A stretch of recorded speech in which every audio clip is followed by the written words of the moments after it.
So here is yet another operator which is actually a 2-character one, command space 2 greater than space file1. 2 greater than is an operator in which you should not insert another space between them, and what this operator does is to redirect the standard error to the file1. The standard output would be having its default behavior, namely sending it to the screen. The standard end will have its default behavior by reading it from the keyboard, and therefore the only one file pointer is being redirected, which is basically the standard error to the file1. Now why is it useful? We will demonstrate the use of this particular command in a moment. Again, the same warning applies, that is, if the file1 doesn't exist, then it will be created. So you should watch out what is the name of the file, which directory it is going to be created, whether you have permissions for that, whether there is any other useful file already by that name which you don't want to overwrite, and so on. So if you look at this command ls and $home, you would see that the list of files and folders in the home folder are being displayed on the screen, and you can give multiple options to the ls command. So I would say ls $home and then let us say /blah. Now what happens is that the directory $home has content and that is being displayed on the screen, but the directory /blah doesn't exist, and therefore there is an error message on the screen. Now both error message as well as the output have come onto the screen, and our objective of using 2 greater than operator is to redirect the output onto the screen but the error onto a file. So we will do that now. So I use up key to retrieve the command back for editing, and I press 2 greater than, and here I need to give a file name where the error will be placed, and I would call that as error.text. Now if you see, the screen output is very clean because it doesn't have any error message, and there is a file called error.text that has been created, and you can actually look at its content. So it has 53 bytes, and cat error.text would actually show you the error that was displayed when it was trying to run the command ls on the directory called /blah, which did not exist. Now what is the use of this 2 greater than operator? It is two purposes. One is to keep the output on the screen clean so that the error messages are not being displayed for whatever reason. Another way is actually to send those error messages to a file so that you want to inspect that file and understand what errors have come up that you want to debug at a later point of time. You can combine both greater than as well as 2 greater than symbols so that the standard out is redirected to a file and the standard error is redirected to another file. So you could actually try this out so that the output is in one file and the errors are all in another file. And this is a very useful feature because the error file will be requiring our attention to watch out if there was any problem with our script, whereas the output file is something that we may want to keep for our log. Naturally, the warning about the file1 and file2 being created afresh will stay. That is, the directory should have the right permissions for us, and if there are any files by those names, they will be overwritten, and therefore we have to watch out what names we are giving for those files. So now we will try to do this redirection as described just a moment back. So we have ls $home and /blah, and then we will write greater than and say output.text 2 greater than error.text. Now if I press enter, what do you expect to come onto the screen? Both the standard output and standard error have been redirected. You do not expect anything to be shown on the screen, and that's exactly what happens. And here is again another application for you to imagine that if you do not want any output on the screen and the script has to do its job silently by writing stuff onto files rather than onto the screen, and this is one way by which you can achieve that. Now let us look at the two files that have been created. So the error file has been created 53 bytes, and the output file has also been created 126 bytes. So what are the contents? So the error file naturally has the content which is expected because /blah doesn't exist. There's an error message for that, and the output file will have the list of files and directories in the current folder of $home, which is the home directory. So that is also as expected. So as you can see, we can actually combine both of these in a very useful manner. So what happens is when you try to look at the ls output in a recursive manner, usually there will be some errors on the screen if there are any directories which you are not supposed to enter because they belong to the system. Now there are such directories available in /etc folder. So let us try that out. So ls -r /etc. Minus capital R is to recursively traverse that particular directory and just list those files onto the screen. So when you type this, what happens is that it is running, okay, and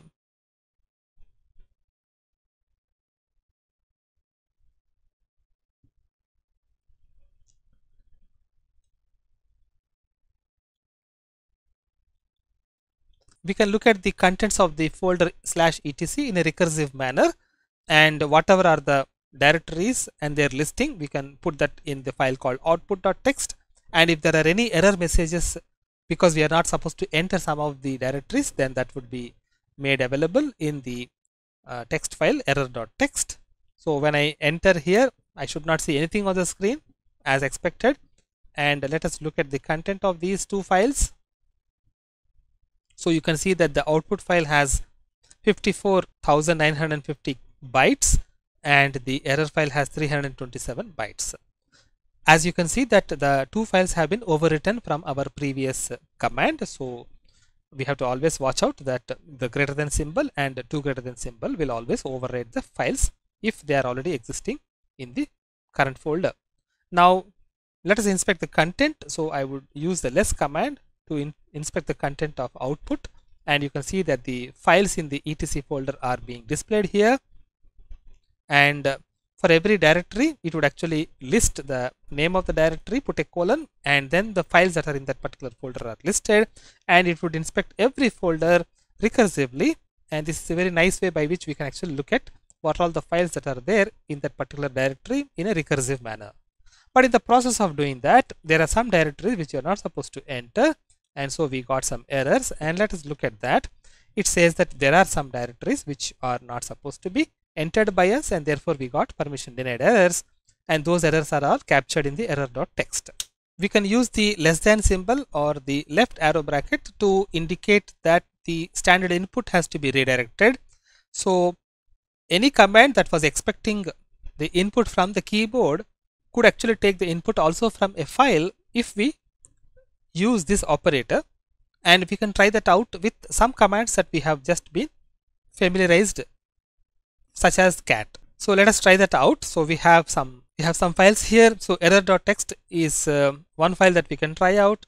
So when we type cat error.txt, then it should just display the contents of that file. Now we can actually say cat less than error.txt, and what would happen is that it would read the content from error.txt and display. So the behavior is exactly the same.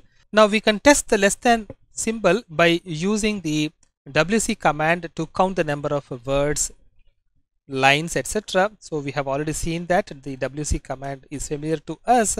So normally the wc command is run on a file. So we have seen that we were running it on etc profile, and there are 27 lines, 97 words, and 581 characters in that particular file.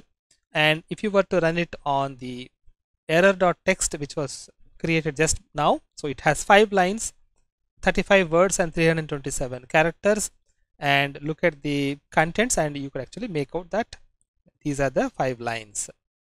Now what happens when we type like this, wc and then less than? So if you type like this, wc less than error.txt, it would mean that the content has to be read from the file, and that would be the same behavior as what you have given on the command line. Here is a very interesting combination of the operators. So here you can see that the greater than operator is telling that the output from the command is being redirected to the file 1, and the 2 greater than is indicating the standard error, and that is being redirected to the first stream, which is standard out. So what is happening that the standard out also is going to the same file. 2 greater than indicates the standard error, and the ampersand and 1 indicate that it should be redirected to the file pointer 1, which is standard out. It means that the standard error will also go to the same file, file 1. So here is a very neat situation where the output from the command as well as the error from the command are both sent to the same destination file, which is file 1. The usual warning about the file 1 being overwritten and permissions to create that file should be provided, etc. will apply. Now let us look at the application of the command that we have just now illustrated. So we have got the example here. So ls $home / blah. So we saw that this command would have two outputs. One is the standard out, which would be the directory contents of the home folder, and the other output is to standard error, which is basically the error that the folder / blah is not available. Now we would like to combine both of them to a file. Now what happens when we do like this? So what happens is that the output alone is sent to the file 1, but the error is not sent, and that is coming onto the screen. Now what happens when we do like this? So we have sent the output to the file 1, the error also to the file 1, but does file 1 contain both? So let us look at that. And you see that the file 1 doesn't contain both, it contains only the output. The reason is that the error actually has come out first and it was written to the file 1, which is then overwritten when the output is being redirected to the file 1. So if you want to have both the error as well as the standard out to be redirected to a file, then you can't actually use this particular format, because the file created by the error redirection would be overwritten by the output redirection. So for that, what we need to do is to redirect the error onto the out. It would have no overwriting happening. So a better way is to redirect the standard error onto the standard out, and then let the standard out be redirected to a file, and thereby there will be no loss of the content that is being stored as file from both the streams. So we will try that out now.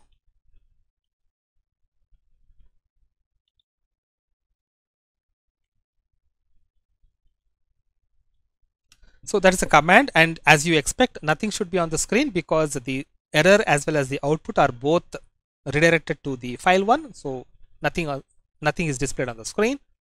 And let us look at the contents of the file 1, and you could see that the error message as well as the directory listing of the home folder are both in the same file, file 1. So this is a very useful feature where output from the command, both the standard error as well as the standard out, are both redirected to a file which you may want to look at later on to debug if the command happens to be fairly complex. In this case, it is a simple command, but you could actually have a shell script in the place of the ls command, and this kind of a redirection could be very useful in debugging what's happening to the script. So just to recap, we are redirecting the standard error onto the standard out, which is then redirected to the file 1, and therefore file 1 would contain both the outputs from the two streams, namely the standard out as well as the standard error. Now comes a very powerful operator called the pipe, where the output of the command 1 is sent to the command 2 as an input, which means what you are doing by this pipe is the standard out is being mapped onto the standard in of the command 2. If command 2 was expecting any input from the keyboard or from a file, then it could actually take it also from the output of a command 1, and thereby you could actually combine the two commands in order to process the output of the first command as an input to the command 2. Now this is a very popular way of using the commands, because it allows us to combine multiple commands for processing without writing to a file intermediately. Now we have not talked about the standard error. By default, the standard error would actually go to the screen, and that's how we are actually showing it in the graphic. So let us illustrate the use of pipe command. So let us say we would like to count the number of files in the directory user bin. One way is to redirect the output of ls command onto a file and then count the number of lines in that file.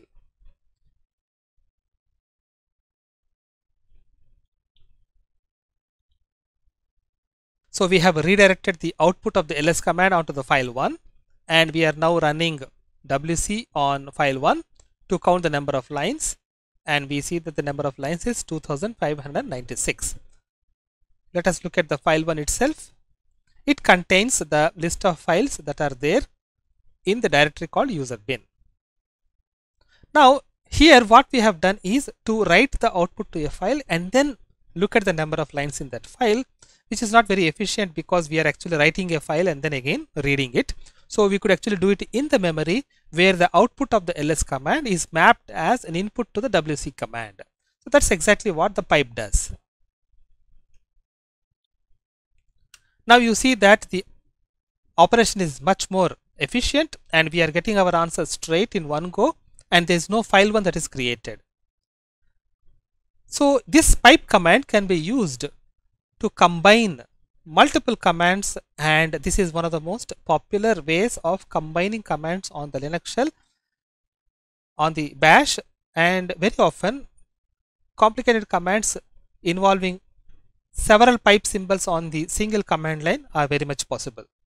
Let us say I would like to look at the files that are in the user bin folder, but I would like to scroll through them and I do not want to write to a file, so I could also do that now here. So ls user bin, and I can pipe it to the command called less, and you could see that it is now available for us to scroll through up and down, and when we are done we can press Q and come out. The list of commands in the user bin directory are now not written to a file but are sent to the less command by a mapping of the standard output of the ls command to the standard in of the less command. Thereby the mapping is in the memory and therefore it is very efficient. Now we can actually combine both the pipe as well as the greater than symbol to combine multiple commands as well as files as destinations for the standard output.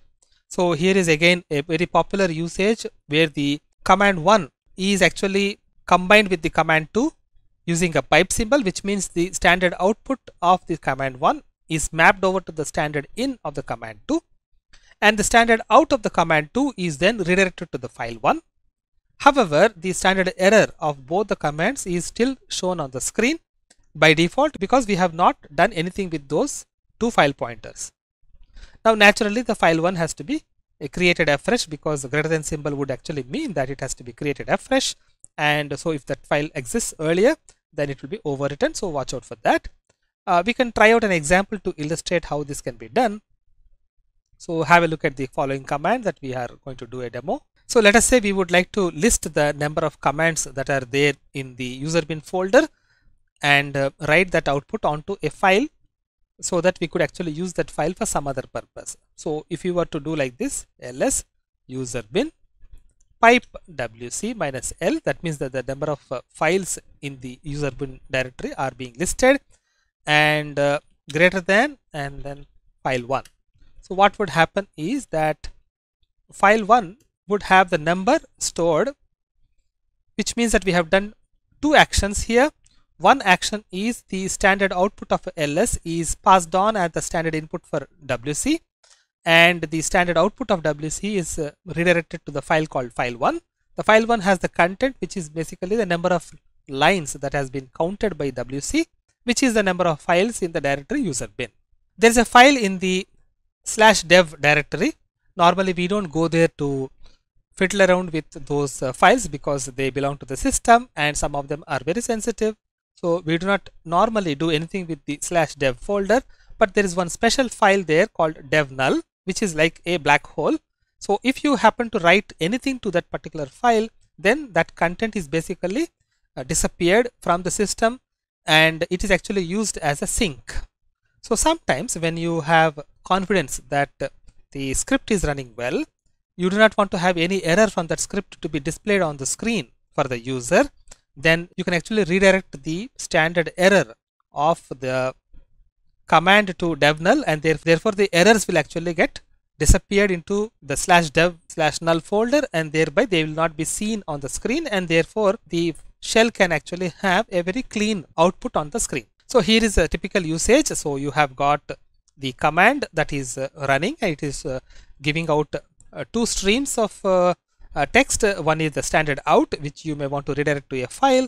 But if there were any errors, then you do not want to keep them. You don't want to also show them on the screen.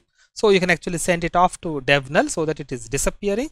And that redirection of standard error is already seen by us. It is 2 greater than. And the file itself is a special file where it actually destroys that content. And therefore, the error messages are not coming onto the screen, which is the purpose of this kind of a command. Now, to illustrate the combination of both greater than and dev null, we have got the usual example of listing of the folders in the home folder as well as in a directory /blah which doesn't exist. Therefore, it will give you errors. So here you see that the errors have come onto the screen, but also the contents of the $home. So we would like to have only the contents stored in a file called file1, but the errors are coming onto the screen. I do not want them. So what I do is I redirect the error to dev null, and you see that the screen is now very clean because there is nothing on the screen. The output is only in the file called file1, which we can inspect by using the cat command, and the errors have all disappeared into the black hole called /dev/null.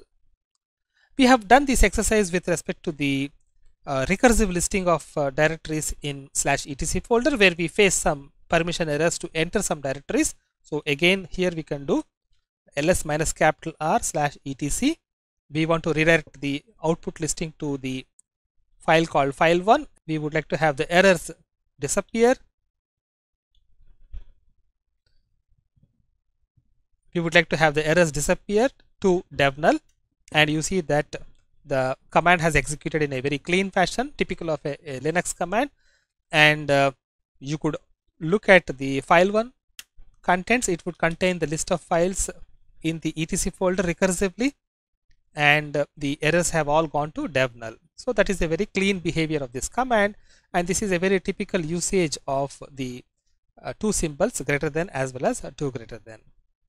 Now here is yet another command which helps us in organizing the file streams in a very clever fashion.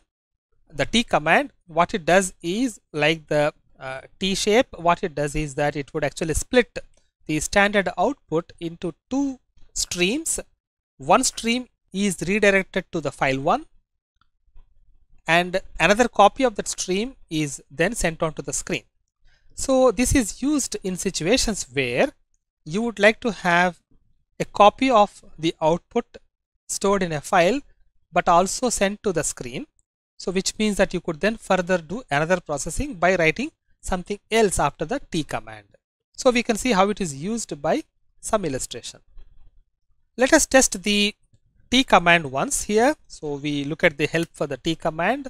What it says is that it would read the input from the standard input and write it to both standard output and any file that has been specified. Okay, and it is using plural, so it could actually write to multiple files. Okay, and because it is reading from the standard input, you could actually put the T command after a pipe so that the output of one command is sent as an input to the T command, which it would actually put it on the screen and also write to a file. So we will try that out using our favorite command, very simple command, ls$home and pipe T, and then we write a file called file1. So you see that the contents of the file1 would have the same thing what is on the screen. So you can see that the output is the same, which means that the T command has placed a copy of the output of ls command in the file called file1, and it is also sent it off to the screen for you to see. Now what happens when we give 2 file names? So you could see that cat file1, cat file2. So it has written to both the files, which means that the T command is useful in sending multiple copies of the standard input. Whatever input is coming in, it would actually create multiple copies, one to the screen by default, and another one to the file1, another one to file2, and so on. Now what does it do to the standard error? So that is something again we can inspect.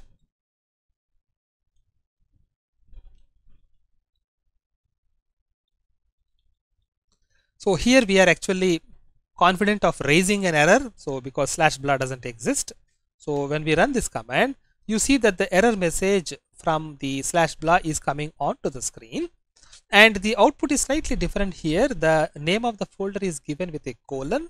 That is typical whenever the ls command has multiple folders being listed, so each of them will have a colon, so that the file listing below is for that particular folder, and the folder listing is here for the home folder, and we can inspect the contents of file1 and file2.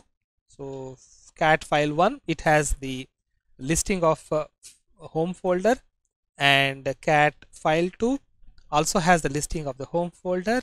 And look at these files. So file1 and file2 have the same amount of data. Let us even compare the two files.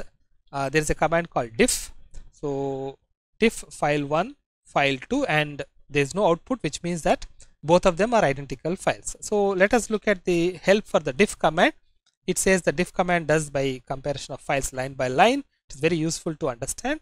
So what it does is that the t command has given two copies of the standard output on file1 and file2. Both are identical, and the same content has also been put on the screen for you to see.